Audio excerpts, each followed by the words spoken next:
Welcome to the Boxing Gossip YouTube channel. For those of you who haven't done so already, please take the time to hit the subscribe button so you can follow all of my stuff. At the time of recording, it's Tuesday evening, and I'm sitting down to record my thoughts on the Frank Warren bill at the Copperbox Arena in Hackney, London, that's taking place this weekend. At the top of the bill, Lee Selby and James Degale return. So we're obviously going to talk about their fights. Anthony Yarde and Daniel Dubois also in interesting fights down the bill. A few other names. You've got Johnny Garton fighting TBA for the vacant, I'm not sure if Boxrec have got this right, but the vacant IBF East-West Europe welterweight title. I mean, that's a rather exotic name for the belt, the East-West Europe welterweight title, and it's against TBA, or currently listed as TBA. I don't think these sanctioning bodies help themselves. You know, they have so many belts that lack credibility. Firstly, to give them the name, the East-West Europe title, and secondly, to sanction a fight against TBA. How can a vacant belt be for that title when there isn't even an opponent announced? But anyway, Joe Mullender versus Lee Churcher for the vacant IBF East-West Europe middleweight title. Then you've got names of Archie Sharp, Craig Evans, Sanjeev Sahota, Ben Smith, etc, etc. Anyway, the majority of people tuning in will be interested to hear about the fights at the top of the bill, which is what we're looking to cover in this video. So specifically, Dubois, Yarde, Degale, Selby. Let's start with James Degale. You know, I'm pleased to have James Degale back on the scene. For my money, still the #1 super middleweight, currently active in the sport. He's 31 years old. He needs to get active. He needs to get himself in big fights, and 2018 needs to be a big year for him in my book. Pleased to see him back. He's a big name in British boxing. He's obviously been involved in big fights in the past, including the George Groves fight, the Badu Jack fight, and there's some real potential for him next year to face the World Boxing Super Series winner, to face the likes of Groves, Eubank if they're not the winner, etc. So James Degale, great fighter. For me, one of Britain's best fighters in terms of what he can offer in the ring. I'm looking forward to seeing him back. Now, he goes up against Caleb Truax. Now, I've got to be honest and say Caleb Truax is a very disappointing opponent for my money. Why this guy is ranked in the top 15 at super middleweight, I do not know. I really do not know. I watched Caleb Truax back in 2015 lose by stoppage to Danny Jacobs for the middleweight title. Subsequent to that, he's fought Anthony Degale, a fight which he lost by stoppage, and he's then fought two guys, Zachariah Kelly, who had 15 losses, and Keandre Leatherwood, who was 20-4. Somehow wins in those two matchups, and the IBF have seen him fit to put him up in their top 15 up at super middleweight. You know, crazy stuff. Based on what I've seen of Caleb Truax, he isn't going to pose too much trouble for James Degale. The fact that Anthony Degale, the fact that Daniel Jacobs have both got stoppage wins over him, you know, he's now 34, fighting in a heavier weight class. It's not really the type of profile that you think is going to cause too many problems for James Degale. Look, Degale can't afford to overlook this guy. Degale needs to be on point, etc. It's a world title fight at the end of the day. But Caleb Truax is not an elite level name. Caleb Truax for me is not a world class level name. Caleb Truax is not really a fighter who I would expect to be causing too much problems for James Degale. If you look at Degale's recent form, Badu Jack, Porky Medina, Lucien Boutte, Andre Durrell, you'd pick all of those guys over Caleb Truax. Even going further back, the likes of Marco Antonio Peribam, Brandon Gonzalez, you know, those sort of names. These are names that you'd possibly favour over and above Caleb Truax, if I'm completely honest. So for me, it's a disappointing fight. It's not a matchup that I see as competitive, but I'm obviously cognizant of the fact that James Degale's been out of the ring for a little while, since January, since that draw to Badu Jack, and he probably wanted an easy fight to ease his way back in, having come back off a extended break and some sort of injury problems, as I understand it as well. For me, good to see James Degale back. I expect him to get rid of Caleb Truax in the first half of the fight. I expect him to make quite like work of Truax, and hopefully show the people watching at the Copperbox and watching on Box Nation and BT Sports that he's still got a hell of a lot left to offer in this game. The other big main event style fighter, Lee Selby, fighting Eduardo Ramirez. Now, be completely honest and say that I haven't heard of Eduardo Ramirez prior to this matchup being made. His record is 20 wins, no losses, 3 draws. His seven of his 20 wins coming by way of KO. If we look at his 3 draws, a draw with a guy who was 9-0, a draw with a guy who was 15-9, and a draw in his last fight against who was 13-0. So, his box rec doesn't reveal too much. Ranked number 27 in the world at super featherweight by box rec, only 24, so a young, unbeaten guy. I haven't really seen, I haven't seen him fight, and being frank, I haven't seen, off the top of my head, I can't say I've seen any of the opponents that he's ever been in the ring with box. So he really does represent an unknown commodity. Super featherweight is a very, very stacked division. There's a lot of top level fighters. There are a lot of really exciting guys, really complex, complete fighters in that division. And, in a way, you could say that Lee Selby coming up against an unheard of opponent in a fight that, wouldn't be surprising if the guy was useless, wouldn't be surprising if it was any good.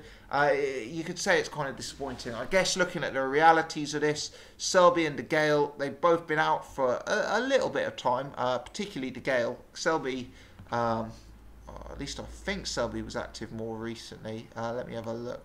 Yeah, Selby fought Jonathan Barros. I think that was on the Chris Eubank Jr. undercard. So Degale in particular been out for a long time. These fights were made at short notice. I presume, given the confines of the Copperbox arena, there wasn't superstar money available to bring in opponents. So I'm guessing that the commercial realities meant that these were the typical types of opponent to be expected. But, it does put a slight dampener on things when you're going into fight night and you can't really make too much of a case that either of the main event fights are going to be competitive.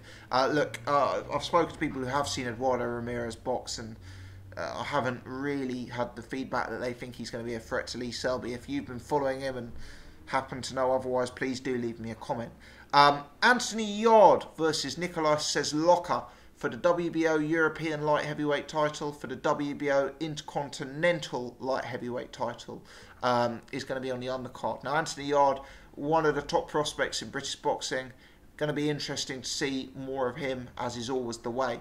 Nicolas Cesloka is a guy I've seen box a few times. Last time out, scored a draw against Robert Stieglitz. Losses on his record to Tyrone Zoiga, to Callum Smith, to Arthur Abraham, to Sakio Bika, a win over Hadillah Mohammadi. Cesloka is there or thereabouts. I do have concerns about him at light heavyweight. Having seen him box a few times, I don't think he was necessarily crying up for the step out to light heavyweight. When I saw him box Callum Smith, and that was actually a few years ago now, Cesloka was really a bit of a walking punch bag. He was tough. He hung in there. I think he went the distance with Callum Smith. In fact, Cesloka's never been stopped in his career. Out of 37 fights, he's never been stopped. So he's clearly a tough guy. But against a guy like Callum Smith, he didn't have too much ambition to actually win the fight, and if anything, it was a case of survival and a bit of sparring partner mentality. It's hard to see 2 or 3 years after that fight, now aged 39 and now up another weight class, it's hard to see him having too much to trouble Anthony Yarde with. Yarde, a real good technician, real good boxing skills, big guy for light heavyweight. Not tall, but sort of big in terms of his physical stature, and seems to carry real punching power. For me, the question is, can Anthony Yarde be the first guy to knock out Nicolas Cesloka? And if so, how many rounds can Cesloka take Yarde? And that will have some intrigue, because we're so used to seeing Yarde going in and bowling over opponents in 30 seconds. It might be an interesting test to see how Yarde looks in the second half of a fight. Does Yarde's stamina hold up? Does some of the snap go out of his punches, etc. So, those will be key questions for me. And, Yarde may learn something from this fight.